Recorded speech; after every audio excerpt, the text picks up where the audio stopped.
우리 한 절씩 말씀을 교독합니다.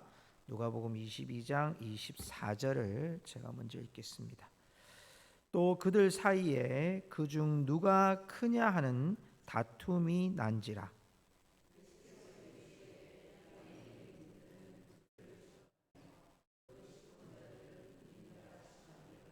너희는 그렇지 않을지니 너희 중에 큰 자는 젊은 자와 같고 다스리는 자는 섬기는 자와 같을 것이니라.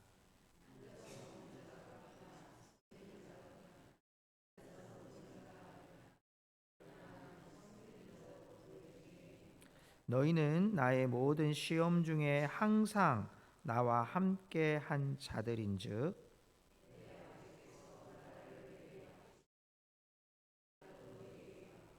너희로 내 나라에 있어 내 상에서 먹고 마시며 또는 보좌에 앉아 이스라엘 12지파를 다스리게 하려 하노라.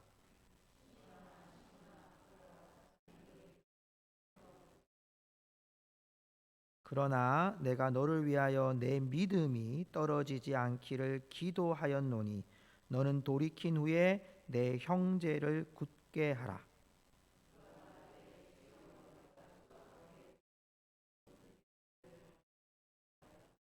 34절 같이 읽습니다. 이르시되 베드로야 내가 내게 말하노니 오늘 닭 울기 전에 내가 3번 나를 모른다고 부인하리라 하시니라. 아멘. 그래요. 오늘 우리 좌우에 계신 분들에게 이렇게 한번 인사하고 시작합시다. 하나님은 당신을 위로하십니다. 이렇게 한번 인사할까요? 하나님은 당신을 위로하십니다. 예. 어떤 환경에서도 하나님은 우리들을 위로하고 오늘 말씀을 이렇게 읽으면서 예수님이 우리를 위해서 끊임없이 기도하고 계신다라는 생각을 하게 됩니다. 여러분은 어떤 분들입니까? 예수님이 기도하고 계시는 분들입니다. 여러분 우리가 얼마나 귀한 존재인지를 잘 생각하면서 오늘 말씀 함께 나눕니다. 자, 우리가 누가복음 22장의 말씀을 살펴보면서 지금 예수님께서 예루살렘에 들어오셔서 이제 유월절을 맞이했고 그 유월절 마지막 만찬 가운데 사단이 들어갔던 가룟 유다 그리고 그에게 끝까지 사랑하셨던 예수님 또한 제자들에게 이제 예수님의 몸과 피를 기념하는 성찬의 예식을 통해서 예수님의 마지막 사역을 소개해 주셨던 예수님의 모습을 우리가 보았습니다. 이제 오늘은 그 다음 장면인데 이 다음 장면에 오늘 본문은 크게 2가지의 얘기가 나옵니다. 하나는 누가 크냐라는 문제, 또 하나는 베드로에게 닥칠 시험에 대한 이야기를 하시고 있습니다.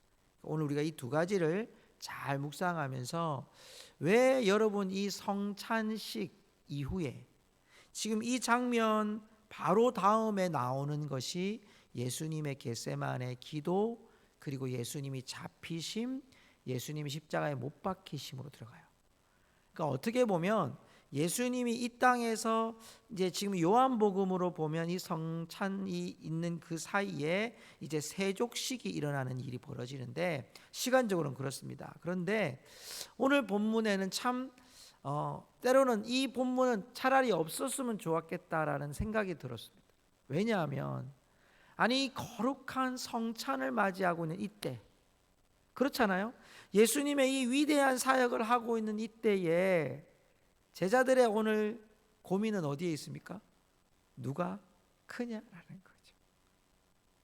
참 여러분 상반된 모습을 오늘 우리가 발견하게 되는데 그 의미를 우리가 함께 좀 나누려고 합니다. 첫 번째는 누가 크냐의 다툼이 유월절 만찬석상에서 일어나고요.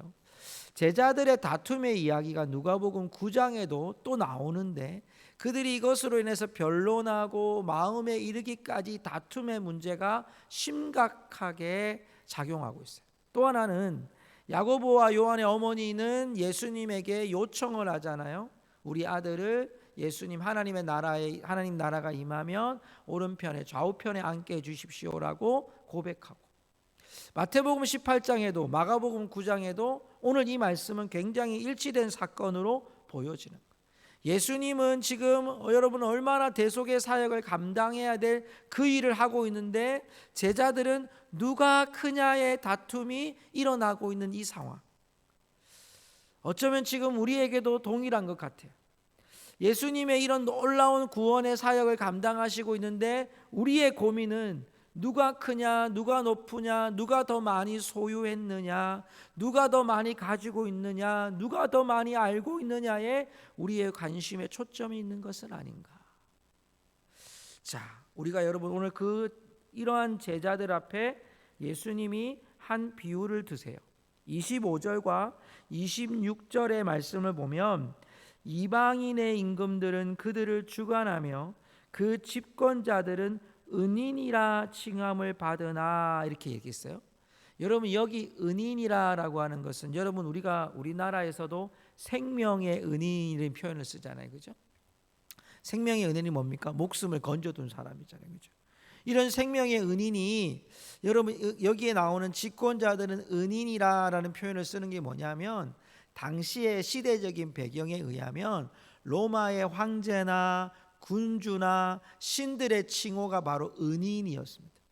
왜 그랬냐면 자신들에게 평민들이 볼 때는 로마의 황제나 군주나 자신의 주인이나 또 뭐 신들이나 이런 자들이 우리를 지원해 주고 있다라고 할 때 내가 지원을 받는 사람이 지원하는 사람에게 아니면 신에게 군주에게 당신은 나의 은인입니다라고 찬양하고 그들을 자랑하고 높일 때 쓰는 단어가 은인이었다는 거예요. 근데 예수님께서는 오늘 말씀에 뭐라고 말씀하느냐면 집권자들은 은인이라 칭함을 받지만 27절에 26절에 보면 너희는 그렇지 않을지니. 그러면 은인이란 말을 받을 수 있는 거예요, 못 받는 거예요? 우리는 그런 말 듣는 사람들이 아니라는 거예요. 자, 그러면 계속 봅시다. 뭐라고 듣습니까? 너희는 그렇지 않을지니 너희 중에 큰 자는 젊은 자와 같고 다스리는 자는 섬기는 자와 같을지니라. 그러면서 27절에도 앉아서 먹는 자가 크냐 섬기는 자가 크냐, 앉아서 먹는 자가 아니냐, 그러나 나는 섬기는 자로 너희 중에 있노라. 예수님은 섬기는 자로 왔다는, 은인이 아니라 섬기는 자로 왔다. 너희들도 섬기는 자, 다스리는 자는 섬기는 자와 같을 것이다. 예수님의 이 말씀 속에는 어떤 의미가 들어 있습니까? 너희는 그렇지 않으니. 예수님이 이 땅에 오신 목적은 여기에 있는 말씀처럼 나는 섬기는 자로 너희 중에 왔다. 사람들 앞에 높임받고 칭송받으려고 온 것이 아니라 나는 너희들 가운데 섬기는 자로 왔다. 누가 크냐의 문제를 이 제자들이 늘 싸우고 변론하고 정말 이 어처구니 없는 유월절 만창석상에서 이런 일이 벌어지는데 그때 예수님이 하신 일이 무엇입니까? 하신 말씀이 나는 섬기는 자로 왔다. 그리고 예수님이 하신 일이 무엇입니까? 요한복음 13장에 보면 예수님이 세족식을 하시는 거죠. 섬기는 자가 어떤 자냐? 발로 너희들의 발을 씻기는 자로. 당시에 발을 씻기는 자는 여러분 그 집에서 가장 어리고 노예와 같은 존재, 신분으로 따지면 가장 하찮은 존재가 주인이 들어올 때 뛰어가서 당시의 광야와 같은 샌들을 신는 것 같이 모래가 막 사이사이에 들어간 그런 발을 이 가장 하찮은 존재의 노예와 같은 종이 가서 발을 씻기는데 예수님이 제자들의 발을 씻기신 거예요. 그걸 예수님이 보여주신 거예요. 누가 크냐 싸우는데 예수님은 섬기는 자가 크다. 그 자는 어떤 사람이냐? 너희들의 발을 씻는 바로 내가. 너 이 땅 가운데 섬기는 자로 왔다라고 예수님께서 말씀해 주시는 거예요. 성도 여러분, 그 섬기는 자의 복이 뭡니까? 섬기는 자의 특징이 뭐냐면 오늘 말씀 28절에 보니까 어떤 자가 섬기는 자냐, 우리 함께 읽어볼까요? 22장 28절 시작. 너희는 나의 모든 시험 중에 항상 나와 함께한 자들인지. 여러분 섬기는 자의 자격을 하루에 기도 10시간 하고 귀신 한 5명 쫓아내고 여러분 능력이 막 많고 입술에서 거짓말 안 하고 여러분 이런 걸로 자격을 따졌다면 우리는 여러분 섬기는 자가 될 수가 없어요. 섬기는 자의 자격이 뭡니까? 모든 시험 중에 항상 누구와 함께 앉아? 예수님과 함께 앉아. 섬기는 자는 물론 세족식도 하고 또 주의 일을 잘 섬기는 것도 되지만 가장 중요한 건 모든 시험 중에 항상 나와 함께 했다는 것은 예수님의 모든 시험 중에 제자들이 항상 함께 있었던 그런 자들에게 예수님이 오늘 29절에 보면 내 아버지께서 나라를 내게 맡기신 것 같이 나도 너희에게 맡겨 너희로 내 나라에 있어 내 상에서 먹고 마시며 또는 보좌에 앉아 이스라엘 12지파를 다스리게 하려 하노라라고 말씀입니다. 성도 여러분, 이 말씀은요 내 나라에서 먹고 마심과 12지파를 심판한다는 것은 심판의 주를 얘기하는 것이 아니라 바로 하나님의 나라가 임할 때 너희들이 동참할 것이다. 그리고 너희를 통해서 12지파 12제자를 통해서 하나님께서 세워주실 하나님의 나라 교회를 말씀하고 있는 초대교회 많은 사람들이 바로 이런 12사도를 통해서 예수님께서 이 땅에 교회를 세우시는 역사를 통해 여러분 이 땅 가운데 복음이 세워졌던 거죠. 섬기는 자는 어떤 자입니까? 모든 시험 중에 주님과 함께하는 자가 섬기는 자. 여러분 우리가 일을 잘하고 또 일을 여러분 정말 훌륭하게 해내는 것도 중요하지만 우리가 누구와 함께 하느냐가 더 중요해요. 자, 여러분 그러한 자가 누굽니까? 마가복음 10장 45절에는 이렇게 말합니다. 우리 같이 한번 읽어보겠습니다. 시작. 인자에 온 것은 섬김을 받으려 함이 아니라 도리어 섬기려 하고 자기 목숨을 많은 사람의 대속물로 주려 함이니라. 아멘. 인자가 온 것은 섬김을 받으려 하는 것이 아니고 섬기려 왔는데 그 섬김이 뭐냐? 예수님 말씀해 주신 거잖아요. 내가 이 땅에 온 목적이 뭐냐면 섬기러 왔는데 그 섬기러 온 것이 뭐냐? 많은 사람의 대속물을 주려 합니다.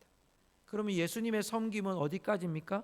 자신을 희생해서 대속의 제물이 되셔서 우리를 섬기는 것. 누가 크냐의 해답은 어디에 있습니까? 섬기는 자. 그 섬기는 자는 누굽니까? 누가 크냐의 진정한 해답은 섬기는 자, 자신을 희생해서 자신의 희생의 대가를 지불해서 예수님과 함께 죽음까지도 함께 할 수 있는 자가 섬기는 자라고 우리에게 소개하고 있는 거예요. 성도 여러분, 우리는 참 이 땅 가운데 많은 세상 사람들이요 누가 크냐에 대한 이야기로 관심사가 다 있습니다. 정치이든 경제이든 사회이든 교육이든 학교이든 교회이든 간에 여러분 사람이 사는 곳에서는 모든 관심이 어디에 놓여 있냐면 누가 높으냐, 누가 어떤 자리에 있느냐, 누가 그곳에서 더 힘이 있느냐, 능력이 있느냐, 내가 그 속에 이렇게 그 사람과 곁에 있으면 힘이 있는 사람이 되고. 여러분 이것은 이 세상 끝날까지 계속 되어질 사람들의 고민이에요. 근데 예수님의 대답은 어디에 있습니까? 누가 높으냐가 아니라 누가 더 예수님처럼 희생의 제물이 되어서 죽음까지도 주님과 함께 할 수 있겠느냐, 이건 거예요. 성도 여러분, 우리의 섬김은 물론 우리의 행동과 행위가 굉장히 중요합니다. 가치관을 통해서 정말 섬기는 가치관 굉장히 중요합니다. 사회적으로 봉사하고 아름다운 섬김을 하는 건 너무 귀한 일입니다. 그러나 여러분 그 안에 예수님의 마음이 있는지를 잘 들여다봐. 그리고 그 예수님의 마음으로 나의 희생이 정말 누구의 대가를 바라는 것이 아니라 누가 나를 인정해 주는 것이 아니라 나의 이 희생을 통해서 예수님과 함께함을 나타내고 드러내고 예수님이 이렇게 하셨음을 보여주는 삶, 그것이 하나님의 나라를 이루는 예수님이 오늘 우리에게 요청하시는 섬김의 삶이라고 우리에게 말씀하고 있습니다.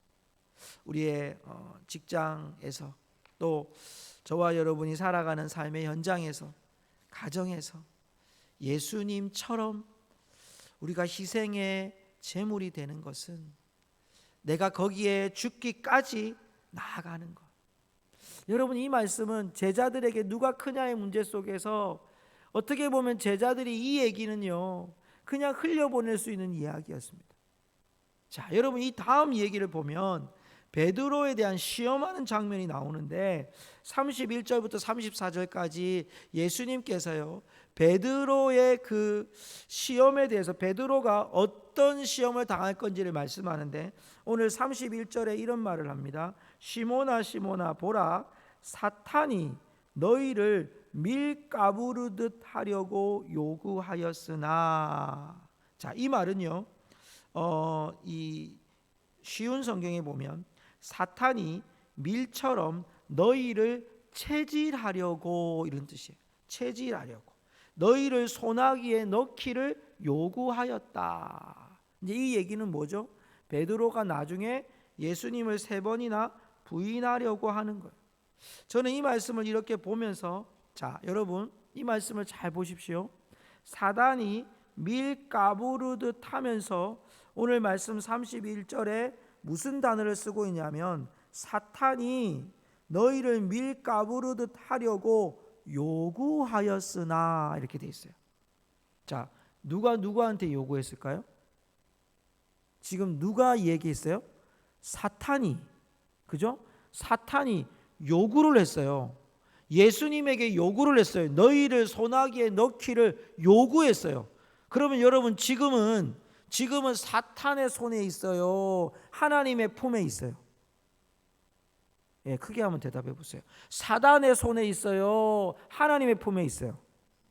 당연히 하나님 품에 있죠. 왜? 사탄이 지금 요구한다는 거는 자기 손에 지금 없는 거예요.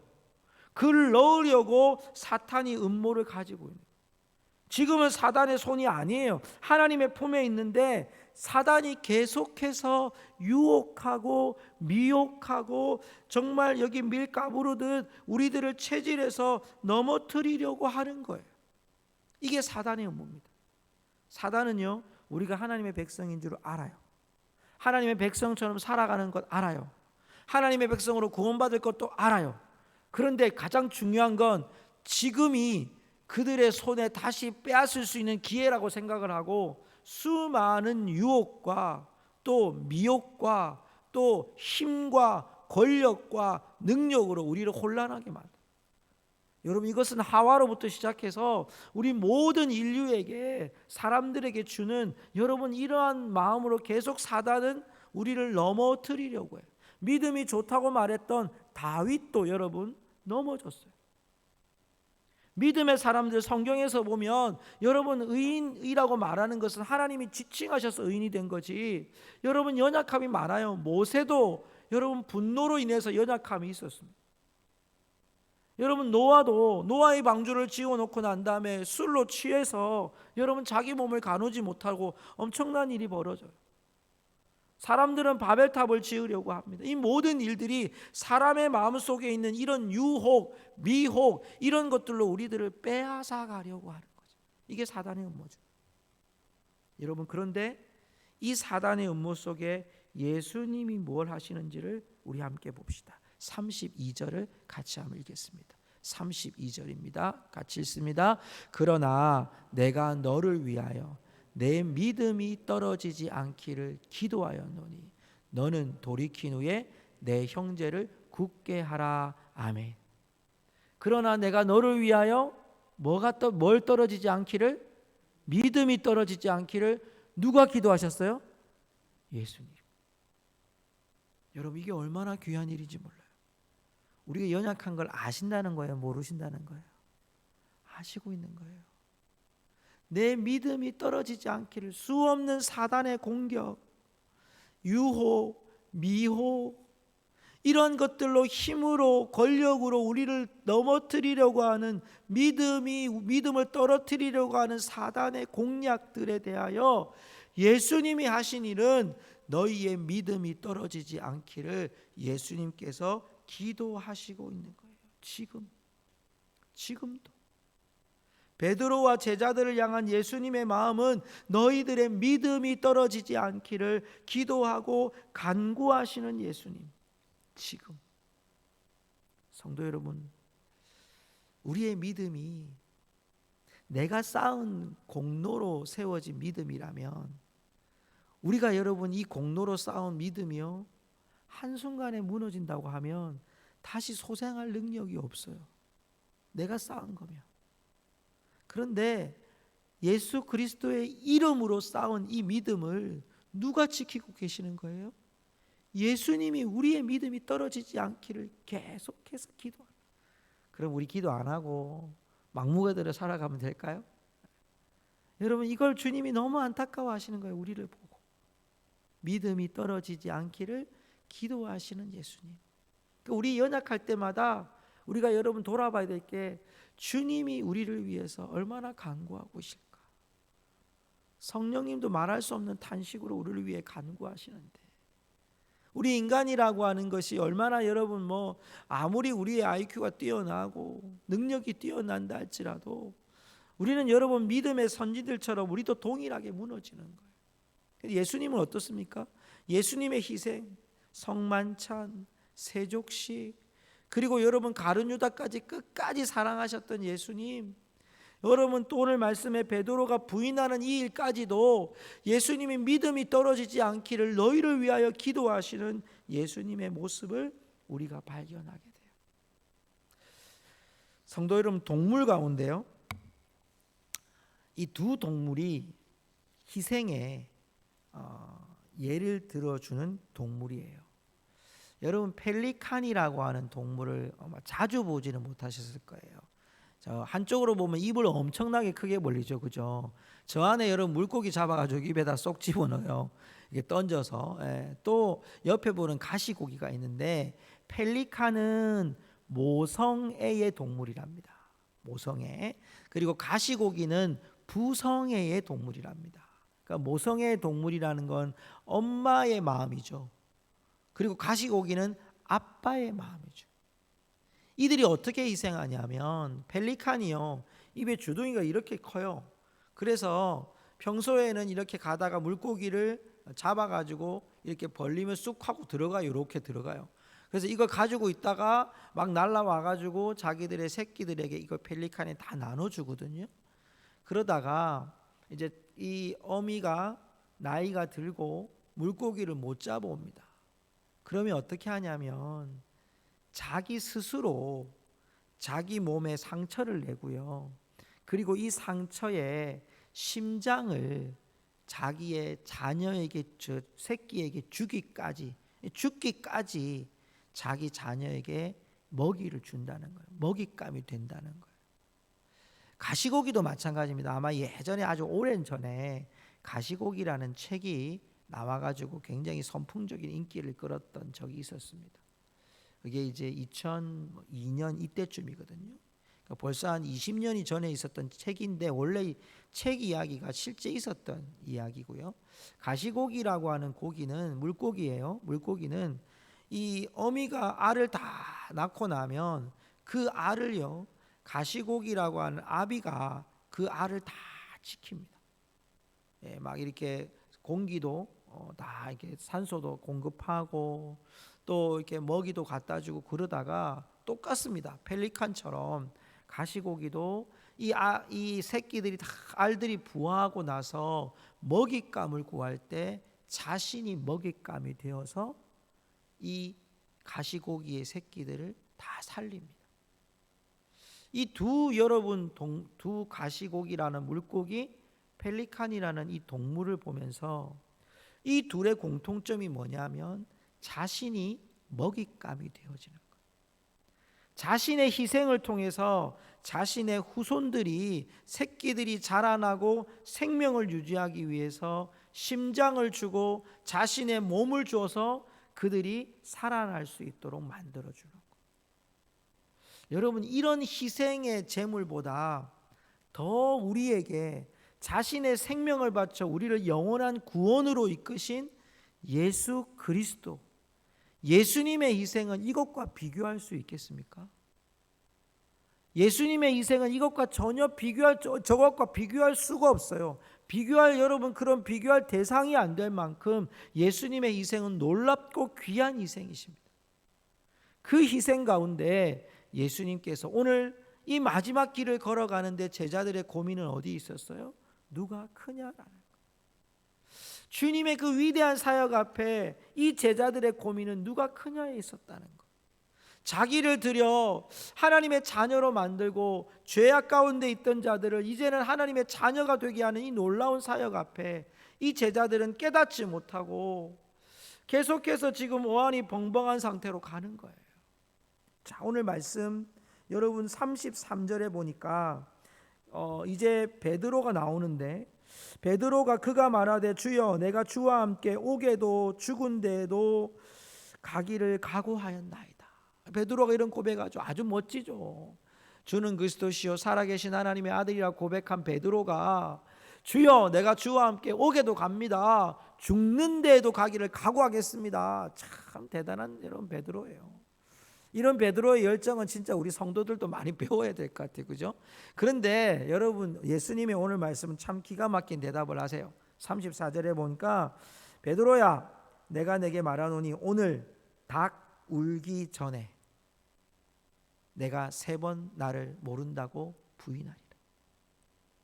여러분 바로 위에 했던 그 말씀, 너희를 밀가부르듯 하려고 요구하였으나 내가 너희를 위하여 내 믿음이 떨어지지 않기를 기도하는 그 예수님, 그 예수님의 기도 안에 베드로가 있어요. 내가 나를 모른다고 3번이나 부인할 그 베드로를 향한 예수님의 외침, 여러분 그 말씀이 예수님이 자신이 3번이나 부인하고 난 후에 닭이 울 때 베드로가 그것이 기억나서 밖으로 나가 통곡했던 것이 성경 말씀에 있습니다. 성도 여러분, 우리가 지금은 깨닫지 못할 수도 있습니다. 그러나 우리의 끊임없는 전쟁은 무엇이냐면, 끊임없는 영적 싸움은 무엇이냐면 우리가 예수님처럼 섬기는 자로 살 수 있는가. 예수님의 희생처럼 우리가 섬긴 자로 사는 건 우리의 영적 싸움이 과연 무엇이어야 되는지를 보여주는 거예요. 여러분 어떤 싸움입니까? 더 낮아지는 싸움이에요. 어떤 싸움입니까? 예수님처럼 여러분 자신을 희생해서 대속물로 주려 하셨던 그 예수님, 대속물이 되셨던 예수님처럼 자신의 희생을 통해 대가를 지불함을 통해 예수님처럼 닮아가는 삶. 그 주님이 우리를 위하여 끊임없이 지금도 친히 강구하시는 예수님. 마치 그 펠리칸과 가시고기의 동물들처럼 자신이 먹잇감이 되어 생명을 여러분 살리는 것처럼 예수님은 이것보다 더한 온 인류의 죄악과 온 인류의 생명과 구원을 위해서 예수님은 친히 이 시대에 그 악한 자들에게는 먹잇감이 됐는지 몰라요.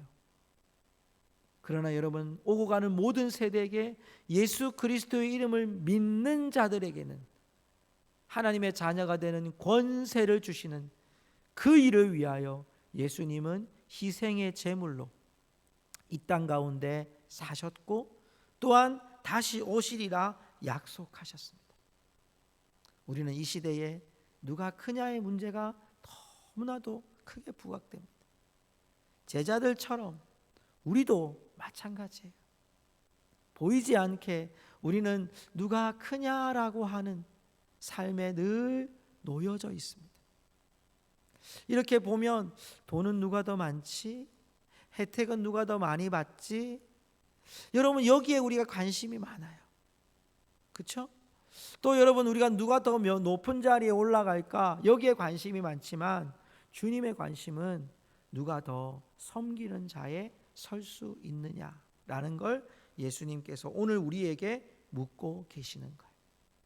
성도 여러분, 말씀을 맺으면서 우리의 끊임없는 영적 싸움 가운데 여러분 예수님처럼 섬김의 자리에 먼저 서실 수 있기를 주님의 이름으로 축복합니다.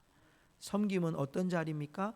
나를 희생함으로 인하여 내가 물질적으로 또 때로는 마음으로 시간적으로 내가 그를 따라가고 섬기는 그 마음을 예수님처럼 희생의 제물이 되어질 때 여러분 우리는 이 땅에 누가 크냐의 문제가 아니라 내가 더 주님 앞에 내려놓을 수 있는 여러분 그 주님께서 오늘 우리를 어떻게 하신다고요? 끊임없이 기도하고 간구하시고 있다. 여러분 우리의 삶의 터전에서 가정과 또 우리 교회와 직장과 사업 터전에서 우리의 이웃에서 저와 여러분의 섬기는 자의 삶을 통해 하나님께 영광 돌릴 수 있기를 주님의 이름으로 축원합니다. 기도하겠습니다.